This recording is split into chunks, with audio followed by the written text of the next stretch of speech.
Hello अस्सलाम वालेकुम। तो आज की इस वीडियो में मैंने एक रिएक्शन देना है, यानी कि एक रिएक्शन के ज़रिए एक मैसेज पहुंचाना है, जो कि मैं ऐसे ही यूट्यूब यानी कि स्वैप कर रहा था, जो कि यानी कि मुझे मेरे दिल को छू जाने वाली बातें थी।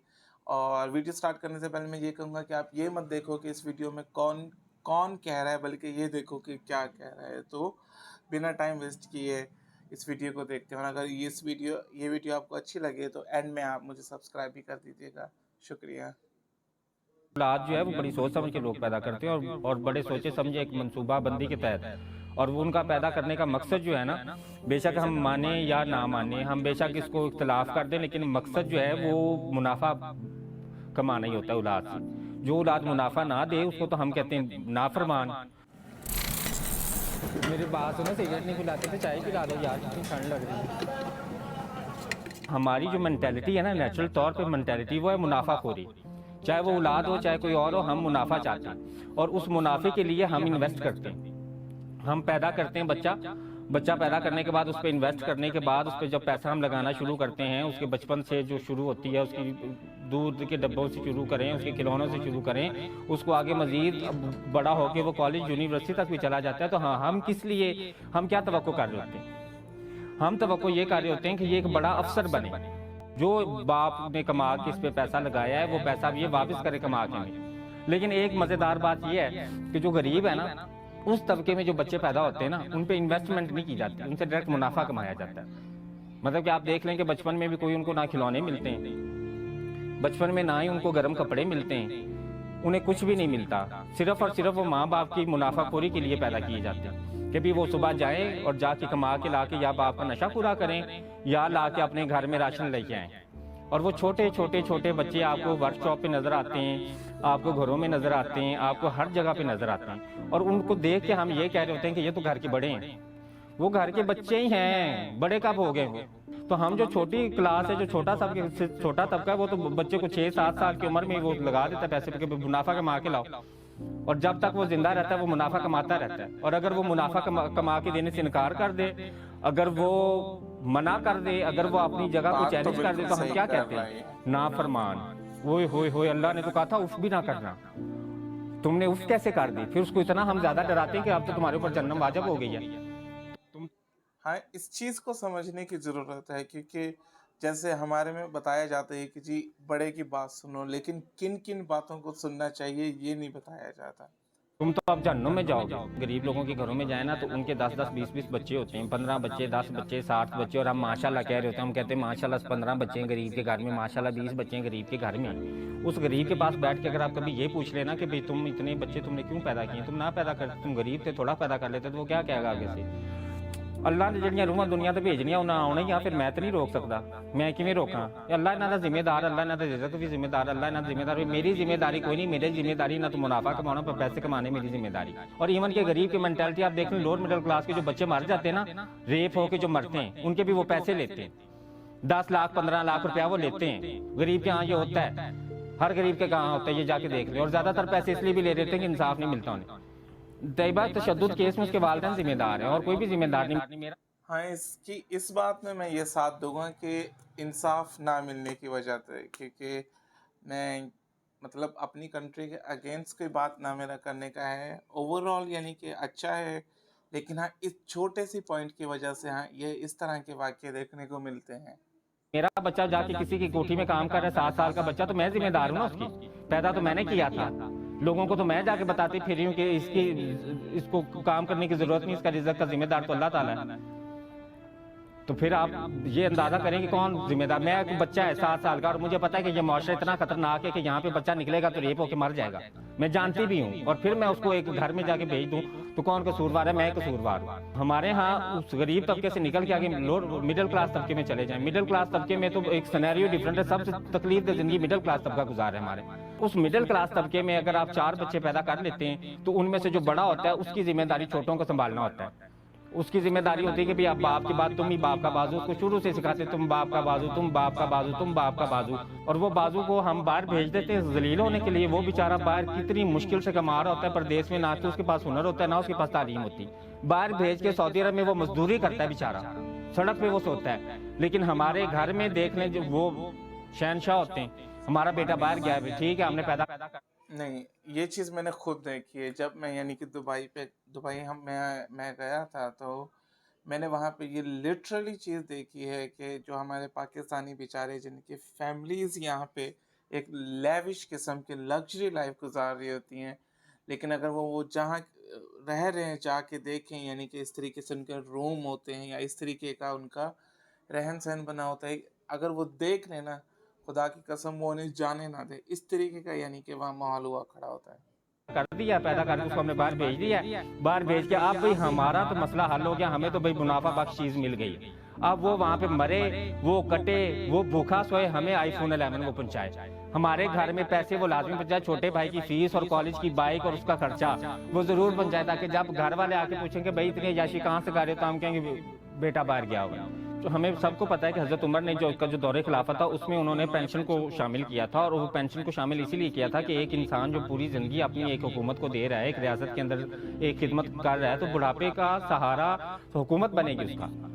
ये हज़रत उमर ने अपने खिलाफत में शुरू किया और बुढ़ापे में उनको पेंशन देनी शुरू की गई, और अब तक वेस्ट में वो चीज़ शामिल है। हज़रत उमर चूँकि हुज़ूर पाक सल्लल्लाहु अलैहि वसल्लम के साथ रहते थे, तो उन्हें ये बात क्यों नहीं ज़हन में आई कि भाई हुकूमत क्यों पेंशन दे, ये तो औलाद का जिम्मेदारी है, औलाद का इनको पालना औलाद की जिम्मेदारी है। तो मेरा ख्याल उस बात से मुझे तो यही लगता है कि औलाद का पालना जिम्मेदारी नहीं है, औलाद को इज्जत करना और खिदमत करना और उनके साथ अच्छा सलूक करना जिम्मेदारी है। और ये जो इन्वेस्टमेंट प्लान बना के हम करते हैं ना कि भाई हमें बुढ़ापे में पूरा सहारा बेटा दे और हमें पूरा वो कमा के दे और हमारी पूरी आसाइश और हमारे हालात बदल दे और बाप का नाम रोशन कर दे, तो वो सारी चीज़ें तो अपनी अना के लिए हो गई। अगर मुझे कोई इंसान मैं पैदा करूं इसलिए कि भाई वो मेरा नाम रोशन करे, कोई इंसान मैं पैदा करूं कि वो मुझे बुढ़ापे में सहारा दे, अपनी ज़िंदगी सिक्योर करने के लिए कोई इंसान पैदा करूं, तो मैं खुदगर्ज हुई ना, लालची हुई ना, मैं मुझे खुदगर्ज और लालची कहा जाएगा।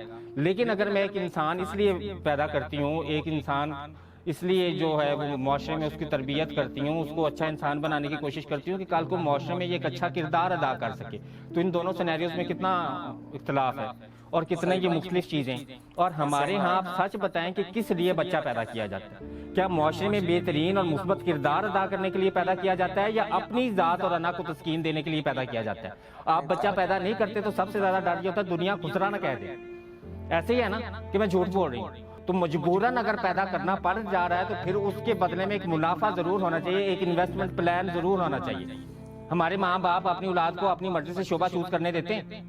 वो कभी भी शोबा चूज नहीं करने देते। उन्होंने पहले से सोचा होता है कि ये डॉक्टर बनेगा, या ये सियासतदान बनेगा, या ये इंजीनियर बनेगा, या ये CSS का ऑफिसर बनेगा, क्योंकि ये जो 4 टर्म्स हम हाँ, ये लिटरली मैंने भी अभी यानी कि ऑब्ज़र्व किया है कि इस तरीके से होता है, यानी कि कुछ चीज़ें ऐसी हैं जो मैंने अपनी लाइफ में देखी जो कि हमें फ़ीड की गई हैं, तो हम लोग उसमें इतना डीपली चले जाते हैं कि अब हमारा उससे आने का दिल ही नहीं चाहता। तो हम कहते हैं चलें ठीक है, क्योंकि वो हमारा एक कम्फ़र्ट ज़ोन, जिसे आप कह रहे हैं कि हम लोग एक थोड़ा-सा ना कम्फ़र्ट ज़ोन बना लेते हैं। जी, अब ठीक है, अब इसमें आगे नहीं जा सकते, या इतना इसके अंदर चले गए हैं तो हम इससे आगे नहीं जा सकते, या इससे बाहर निकलना ही हमारे लिए मुश्किल हो जाता है। क्योंकि काफ़ी सारे ऐसे मेरे खुद के फ्रेंड हैं जिनको आप देखें तो उनका यही है कि जो जॉब कर रहे हैं 80 से 70% तक मैंने नहीं देखा कि वो खुश हों। इवन कि मैंने कंप्यूटर साइंस की, लेकिन मैंने अभी तक कंप्यूटर साइंस का काम नहीं किया। मैंने मार्केटिंग का काम शुरू कर दिया,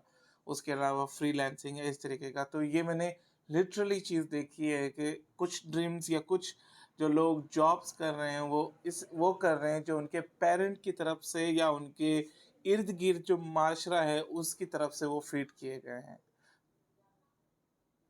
ने आइडियलाइज किया ना औलाद को बनाने के लिए, इन चारों में मुनाफा ज्यादा है, तो इसके अलावा कुछ बनने देते हैं हम? आप ये बताएं कि सिर्फ ऐसा हम लफ्जी इख्तलाफ नहीं करते, ऐसा नहीं कि हम लफ्जों से कहते हैं कि बेटा ये ना बनो, हम तो बाकायदा उसको मेंटली डिप्रेस करते आते ज़्यादा खुदकशियां नहीं की बच्चों ने। क्यों की? क्योंकि हमने उन्हें वो बनने नहीं दिया जो वो बनना चाहते थे, हमने अपनी मर्जी के मुताबिक उन्हें बनाया। ये चीज़ मैंने खुद देखी है, ये चीज़ मैंने देखी है अपने क्लास फेलोज़ के साथ, यानी कि उन बेचारों का। अब मैं अपनी बात बताऊँ, मुझे ये कह लें कि मैं एक लकी था या कुछ भी, मेरे पेरेंट्स ने कभी मुझसे मेरे से ये नहीं पूछा कि आपके नंबर क्या हैं। बस वो इतना पूछ लेते हैं थे कि यानी कि पास हुए या फेल हुए, यानी कि ये भी उनके लिए खुशी की बात थी। लेकिन लिटरली मैंने इस तरह की फैमिलीज़ के बच्चे यानी कि जो मेरे साथ पढ़ते थे, मैंने उन्हें देखा है, जो मेरे क्लासमेट थे, कि उन्हें बहुत डर होता था, यानी कि उनके 70, 80, 90 से कम आ रहे हैं, तो उनके हर एक का ना अपना-अपना एक बना हुआ था, तो वो उनके ऊपर इतनी रिस्ट्रिक्शन होती थी, यानी कि घसीट के बिठाना, पढ़ाना। और यकीन जाने उनमें से मैंने अभी तक 80% तक 10 से 15,000 रुपए की नौकरी करते हुए देखा। ये नहीं कि अब वो बच्चे ऑफ़िसर बन गए होंगे, नहीं, बल्कि उल्टा मेंटली डिप्रेस हो के तो यानी कि वो वही रह गए हैं। कि हमारी मर्जी के मुताबिक जो हम चाहते हैं वो बनो। देखिए ये तो हमारे यहाँ जो औरतें हैं ना, औरतें चूंकि घर में काम कर रही होती हैं, उन्होंने हाउस होल्ड संभाला होता है, तो अब उन्हें तो चाहिए होती है उस जिम्मेदारी से छुटकारा। अब उस जिम्मेदारी से छुटकारा हासिल करने के लिए उन्हें बहू चाहिए, तो वो तो अपना बेटा इसलिए पाल रही होती है कि बहू अपनी मर्जी की लाऊंगी, बहू तो अपनी मर्जी की लेके आऊंगी, तमीज वाली लेके आऊंगी ना भाई, पढ़िया लिखिया नहीं लेके आऊंगी, बहुत जबान चलाऊंगी क्या कि वो अपने लिए पसंद कर रही होती है, वो बेटे के लिए नहीं पसंद कर रही होती। वो ये थोड़ी कहती है कि भाई मेरे बेटे की आदत तो भाई गुस्से वाली है, मुझे तो नरम मजाज की लड़की चाहिए, या मेरे आप बेटे की आदत तो इस तरह की है तो मुझे उसके लिए इस तरह की लड़की है। वो कहती नहीं, वो कुड़ी चाहिए जड़ी मेरे की जुबान ना चलावे, वो कुड़ी चाहिए जड़ी मैनू मां समझे। ना भाई मैं तो नवा सोच समझ के लाउनी है, कल मैनू ना घरों कड्ढिया होवे। उसको तो एक इन्वेस्टमेंट के तौर पे एक बहू चाहिए जो उससे सारी जिम्मेदारी संभाल के तो घर उसका रहने दे, मतलब घर की मालिक वो सास ही रहे लेकिन नौकरानी बहू बन जाए, ये उसका इन्वेस्टमेंट प्लान है। और अगर वो ना हो और अगर बेटा थोड़ी सी बहू की साइड ले ले तो फिर माँ का ड्रामा देखना वो कितना लगाती, वो शुरू कहाँ से होगी। तीनों पालिया, तीनों पेट 9 महीने रखा, तेरे ठंडिया जगह ते सुती, गिल्ली जगह ते सुती, तीनों सुकी तो सुलाया, तो अज आ मैं फायदा कट्टा कि तेरी बहू मैनू गल कर रही, तू उन्होंने थप्पड़ नहीं मारिया, तू उन्होंने तलाक नहीं दी, और कितनी ज्यादा तलाकें तो खुद ही करवाती कि भी हमारे स्टैंडर्ड की नहीं थी, बेशक तुम्हें पसंद भी थी तो वो मेरी मर्जी पे नहीं उतरे। हमें हर कुछ अपने लिए चाहिए, हम खुद गर्ज और मतलबी लोग इंतहा के, हद से ज्यादा मतलबी लोग हैं। हमें कोई औलाद भी चाहिए तो अपनी जात के फायदे और नफा और खुशी के लिए, अगर हमें कोई और चीज भी चाहिए तो अपनी जात की फायदे और नफा और खुशी के लिए चाहिए। तो कारोबार की जो है वो, उसमें कारोबार में दो चीजें आती हैं, एक तो असासा जात आते हैं जिनको हम एसेट बोलते हैं, और एक लाइबिलिटी होती है, मतलब जिससे आपको मुनाफा नहीं आ रहा होता, आपको कारोबार में वो जरूरी चाहिए भी होती है।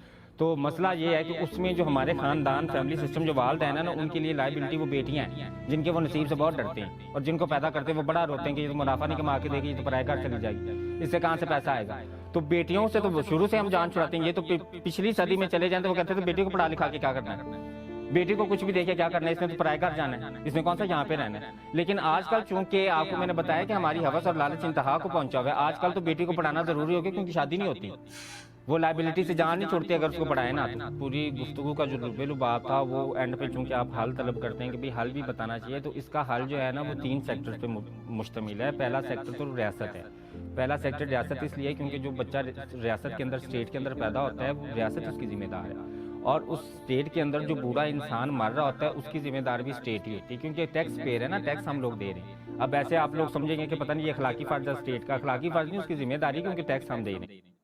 हाँ, इस पॉइंट पे मैं यानी कि इत्तेफाक करूँगा, क्योंकि ये देखें ना, अब हम लोग, अब तो पाकिस्तान में ये हो गया है कि हम लोग टैक्स पे कर रहे हैं, तो ये है कि सिर्फ पेंशन उन गवर्नमेंट में काम करने वालों को क्यों मिल रही है, उनको क्यों नहीं मिल रही जो 65 से यानी कि अबव हैं, जो जैसे अब हम लोग हैं, तो हम लोग टैक्स दे रहे हैं। उसके बाद ये हो गया कि अभी तक कोई प्लान नहीं है, अगर बाहर चले जाएं, यानी कि कुछ एशियन कंट्री अभी भी हैं जिनमें इस तरह का रुझान नहीं है, लेकिन हमेशा हम लोग उनको अपने से नीचे वालों को क्यों देखते हैं, थोड़ा सा ऊपर वालों को कभी देखें और उनसे इंस्पिरेशन लें। 100% ना सही तो 20% ही उनको पिक कर लें। तो इस चीज़ के लिए मैं 100% कहता हूँ कि इसने सही बात की है कि इस तरह का भी कोई सिस्टम होना चाहिए, क्योंकि ये तो हमारी रियासत का यानी कि एक फ़राइज़ है जिसे अंजाम देना चाहिए, जो कि अभी हम कर रहे हैं। तो उसके बदले में यानी कि एक चीज़ हम इन्वेस्ट कर ही जा रहे हैं, तो उसके बदले में हमें मिलेगा क्या, वो चीज़ भी लाज़मी है। वेस्ट में आप देख लें, वेस्ट में बच्चों की इन्वेस्टमेंट जो तालीम होती है उसकी भी इन्वेस्टमेंट हुकूमत कर रही होती है, और बुढ़ापे में जो ओल्ड होम होते हैं वहाँ पे भी हुकूमत इन्वेस्ट कर रही होती है। हमारे यहाँ बेशक कुछ ओल्ड होम है लेकिन इंतहाई गलीज और घटिया और बुरी हालत के अंदर हैं कि वहाँ पे तो कोई जाएगा भी नहीं उस ओल्ड होम में। तो उस ओल्ड होम को एक आइडियलाइज ओल्ड होम बनाने के लिए ना वो उस सोच वाले इंसान भी चाहिए, वो अच्छी सोच वाले इंसान जो नीचे माशरे से ये सारे अखलाकी फ़र्ज और अखलाकी चीज़ें ले के बाहर निकले और जो माँ बाप हैं वो बच्चे अपनी खुद गर्जी के लिए मत पैदा करें। माँ बाप की जो जिम्मेदारी बहैसियत इंसान वो ये है कि वो जो भी बच्चा पैदा करें उसको एक मुस्बत किरदार मुआशरे में उसका बनाएं। बच्चे को अगर हम मुआशरे में मुस्बत किरदार अदा करना सिखा देंगे तो ओवरऑल मुआशरा बेहतरी की तरफ चला जाएगा। लेकिन अगर माँ बाप सिर्फ ये चाहेंगे कि भाई हमारी खुद गर्जी और हमारी अना की तस्कीन बनी रहे तो फिर ऐसे बदल नहीं सकते हालात। एट द एंड मैं ये कहूंगी कि 3 शोबे हैं और तीनों शोबों को अपनी अपनी जिम्मेदारी निभानी पड़ेगी। जब ये आप निभाएंगे तो एक मुस्बत और बाकिरदार मुआशरा आपको मिलेगा। तो थैंक यू फॉर वॉचिंग। आपको ये वीडियो कैसी लगी कमेंट में बताएं और इस चैनल को सब्सक्राइब कर दें। और जो कि ये वीडियो TCM के ऑल कॉपीराइट डिज़र्व करती है और उन्हीं की ऑफिशियल वीडियो है जिसको मैंने कहा कि आप तक अपने चैनल के थ्रू दिखा दूं। तो बहुत बहुत शुक्रिया देखने के लिए। अगली वीडियो दोबारा से लेके आऊँगा। बाय।